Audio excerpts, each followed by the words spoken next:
aftermath of World War II, Europe was shattered. Millions of lives were lost and cities were bombed to the ground. From the rubble, however, a new vision was arising, a vision for a united Europe. This European project is often accredited to the Italian Alcide de Gasperi and French Robert Schuman. And one of the kickstarters for this movement was the Schuman Declaration on the 9th of May, 1950. This proposition would declare that the French and West German production of coal and steel were to be done under a single authority. This would become the European Coal and Steel Community. Every year on the 9th of May, International Europe Day is celebrated, as this is believed to be the birth of the European Union. On the 9th of May, Robert Schuman would have to say, quote, Eu la guerre. L'Europe ne se fera pas d'un coup, ni dans une construction d'ensemble. Elle se fera par des réalisations concrètes, créant d'abord une solidarité de fait. 7 years later, 6 nations would sign the Treaty of Rome. This created the European Economic Community, created in hopes of forming a common market. Finally, in 1992, the Maastricht Treaty was signed. This finally created the European Union. However, where all countries once stood one united, are now many divided. Brexit. The European Union has never occupied Hungary. And to pull back its troops from the Ukrainian border. Changes are unfolding in Washington. This piece isn't intended to make you feel pro or anti-European Union, as although there are the positives of being a joint bloc, countries have increasingly been feeling that they have a loss of sovereignty, that their goals are no longer shared, and that their economy is functioning worse under the EU. This video intends to be more of a cautionary tale about the almost inevitable changes to come within the EU.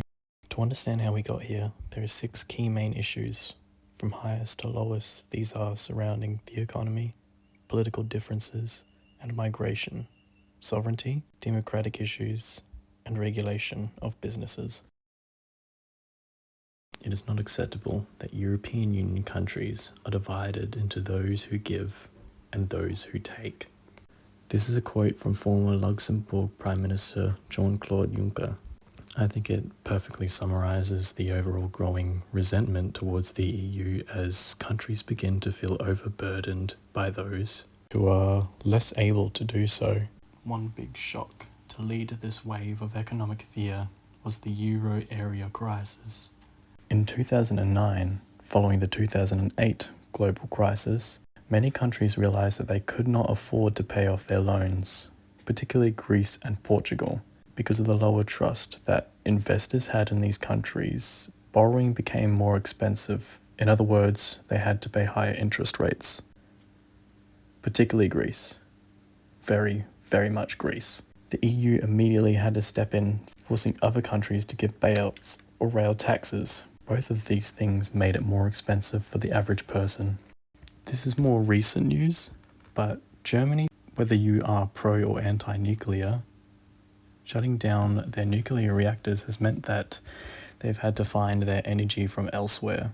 The EU runs as a connected grid, meaning that other countries with a surplus or, I suppose, more efficient energy system have needed to send off and ship their energy to foreign countries. Unfortunately, this disproportionately affects the people living within their own home country. Particularly people living in Nordic countries, like Sweden, are having to pay higher energy bills. As we are in a cost of living crisis, the unease and unrest of having to pay higher energy bills for your own home is to be expected. In majority of elections, the number one thing people are worried about now is no longer policy, it's the economy. I've actually linked politics and migration together, as the world seems to be heading in the direction of confusion and nationalism. Recently, to cope with the housing crisis, many countries point their finger to immigrants and even tourists.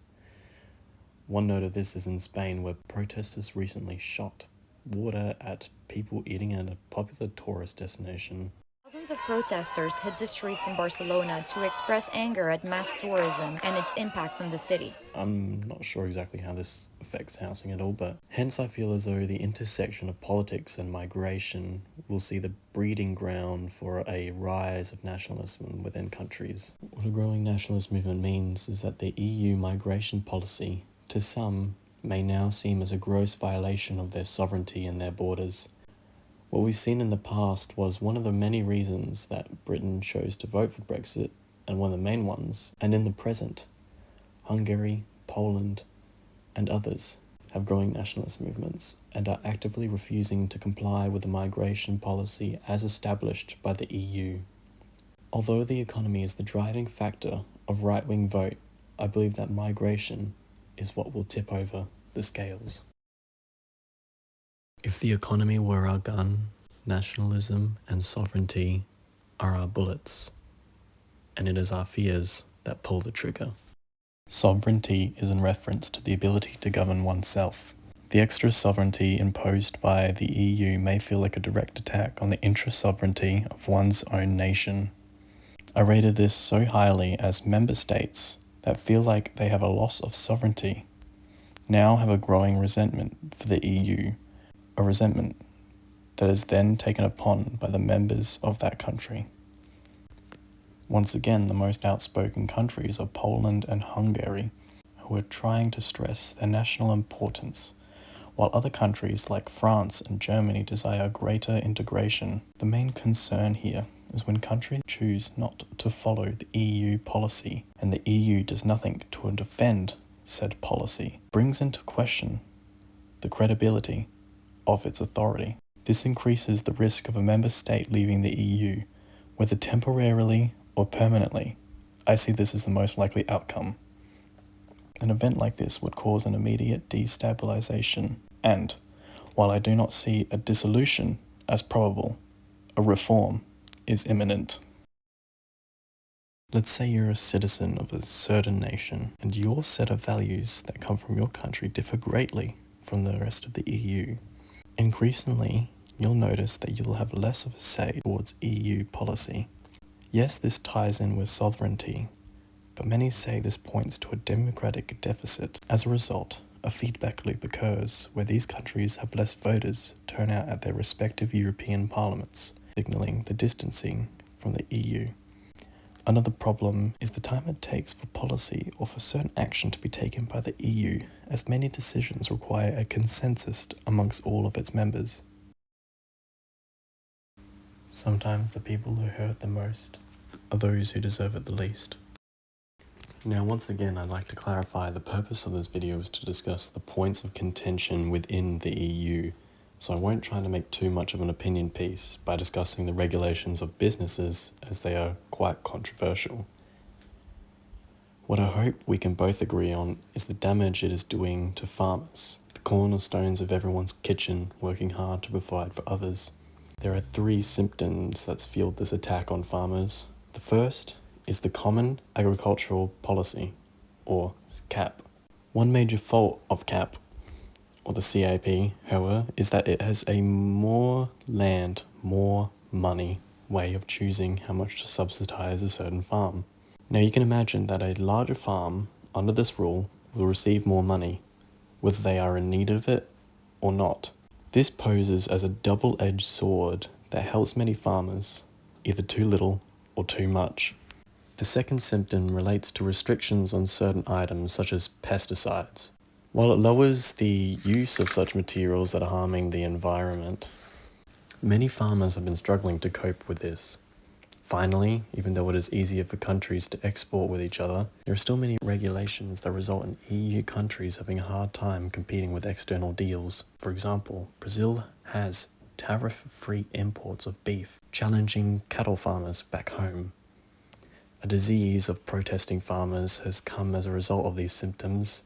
This is one of the lowest concerns for the whole of the EU, but it adds fuel to the fire of resentment to the EU. When the EU flag was designed, they chose 12 stars.